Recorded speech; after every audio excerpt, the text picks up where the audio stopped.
दोस्तों, एक बुद्धिमान व्यक्ति कभी ये नहीं कहेगा कि वो बुद्धिमान है। इसलिए नहीं कि ऐसा कहने से उसकी बुद्धिमत्ता कम हो जाएगी, बल्कि इसलिए क्योंकि वो ऐसा कहने की व्यर्थता को देख पाता है। तो दोस्तों, गौतम बुद्ध के जीवन से जुड़ी एक छोटी सी कहानी जो आपको बताएगी कि वास्तव में बुद्धिमान कौन है। एक नगर में एक लड़का रहता था और उसका दिमाग बहुत तेज था और उसकी खासियत ये थी कि वो किसी भी चीज को बड़ी जल्दी और आसानी से सीख लेता था। जहां अन्य लोगों को किसी काम को सीखने में महीने या वर्ष लगते थे, वहीं पर इस लड़के को उसी काम को सीखने में कुछ दिन लगते थे। उसकी ख्याति दूर दूर तक फैल गई थी और कहा जाने लगा था कि उस व्यक्ति से जितना बुद्धिमान कोई और नहीं है।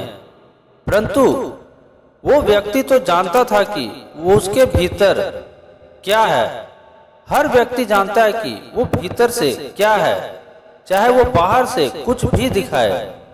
वो व्यक्ति भीतर से तो बहुत परेशान था, परंतु वो अपने अहंकार से अपने परेशानियों को ढकना चाहता था। तो दोस्तों, ज्यादातर लोग ऐसे ही करते हैं और शो ऑफ इसी का नाम है। वो व्यक्ति अपनी प्रसिद्धि को और बढ़ाने के लिए तरह तरह के काम सीख रहा था। वो चित्रकारी करना जानता था, वो मूर्ति बना सकता था, वो गीत भी गा सकता था और तो और वो दुनिया जहान का हर काम सीख चुका था जो उसने अब तक देखे हुए थे।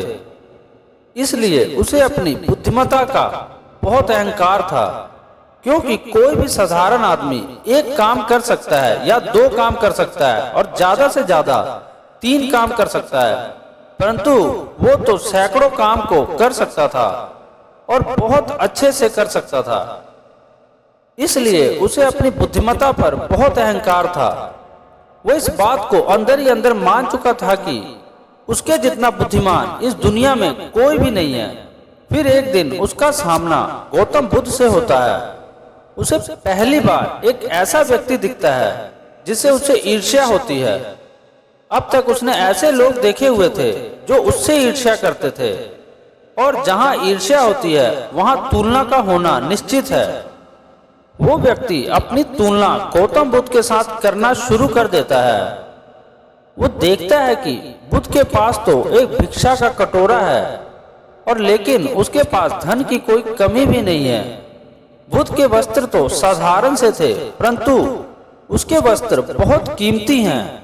बुद्ध तो जमीन पर नंगे पैर चलते हैं, परंतु वो नंगे पैर नहीं चलता। इसी तरह से वो आदमी सैकड़ों चीजों से अपनी तुलना गौतम बुद्ध के साथ करने लगता है, परंतु हर तुलना के बाद भी वो पाता है कि उसकी ईर्ष्या बुद्ध के प्रति 1% भी कम नहीं होती। वो व्यक्ति मन ही मन सोचता है कि मैं इस भिक्षु से अपनी तुलना क्यों कर रहा हूं, जबकि मेरा जीवन इससे 100 गुना बेहतर है। लोग भी बुद्ध का सम्मान कर रहे हैं। आखिर इसके भीतर ऐसा क्या है जो मुझ में नहीं है और जिसके कारण मेरे भीतर इसके प्रति ईर्ष्या है। बहुत देर अपने मन में उलझे रहने के बाद वो व्यक्ति तय करता है कि वो बुद्ध के पास जाएगा और उनसे पूछेगा कि उनकी उपलब्धि क्या है। वो व्यक्ति अपने सेवकों के साथ बुद्ध के पास जाता है और उनसे कहता है कि मैं इस इलाके का सबसे बुद्धिमान व्यक्ति हूँ और आप अपने पास जो भी देख रहे हैं मैं वो सब करना जानता हूँ। किसी भी कार्य को सीखने में मुझे बहुत ही कम समय लगता है। सभी लोग मेरा सम्मान करते हैं, परंतु इस सब के बाद भी मेरे भीतर आपके लिए ईर्ष्या है। मैं ये जानना चाहता हूँ कि आपकी उपलब्धि क्या है। ये सब लोग आपका आदर सम्मान क्यों कर रहे हैं। उसके बाद बुद्ध कहते हैं कि वैसे तो मेरी कोई उपलब्धि नहीं है, परंतु तुम कह सकते हो कि मेरी एक उपलब्धि है। वो व्यक्ति पूछता है कि क्या मैं जान सकता हूँ। तो फिर उसके बाद बुद्ध कहते हैं कि मेरी एक उपलब्धि है कि मैं सभी उपलब्धियों को छोड़ चुका हूँ। वो व्यक्ति बुद्ध से पूछता है कि मतलब मैं कुछ समझा नहीं। बुद्ध उस व्यक्ति से कहते हैं कि क्या तुम्हें प्रशंसा अच्छी लगती है। वो व्यक्ति कहता है कि प्रशंसा तो सभी को अच्छी लगती है। उसके बाद बुद्ध कहते हैं कि क्या तुम्हें निंदा अच्छी लगती है। वो व्यक्ति कहता है कि भला इस दुनिया में कौन है जिसे अपनी निंदा अच्छी लगे।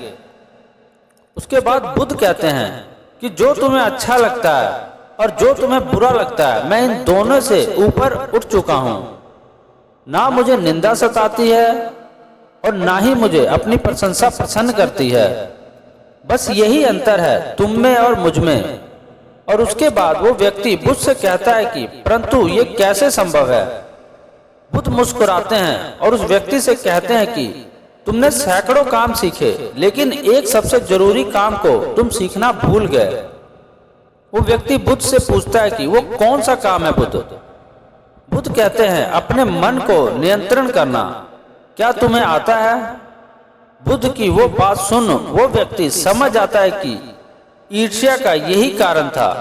उसके बाद बुद्ध कहते हैं कि जिस व्यक्ति ने सारा जगत को जीत लिया लेकिन अपने मन को नहीं जीता, उसने कुछ भी नहीं जीता। और जिसने अपने मन को जीता परंतु वो सब कुछ गवा दिया, फिर भी उसने सब कुछ जीत लिया। क्योंकि वास्तव में बुद्धिमान व्यक्ति वही है जो अपने मन का शासक है, वो नहीं जो अपने मन का गुलाम है। गौतम बुद्ध के इन शब्दों को सुन उस व्यक्ति का अहंकार टूट गया और वो व्यक्ति बुद्ध से कहता है कि क्या आप मुझे अपने मन को जीतना सिखा सकते हैं? बुद्ध कहते हैं कि अवश्य सिखाएंगे, परंतु मैं तुम्हारी सभी उपलब्धियां छीन लूंगा। फिर उसके बाद वो व्यक्ति बुद्ध से कहता है कि मैं तैयार हूं। उस दिन से वो व्यक्ति ध्यान करना शुरू कर देता है, क्योंकि ध्यान ही वो तरीका है जिससे आप अपने मन को अपने वश में कर सकते हैं। दोस्तों, अगर आप ध्यान क्या है और ध्यान कैसे करें उसके अनगिनत फायदे के बारे में जानना चाहते हैं तो कमेंट में जरूर बताएं। इसके लिए मैं जल्द ही अपनी एक नेक्स्ट वीडियो लेकर आऊंगा।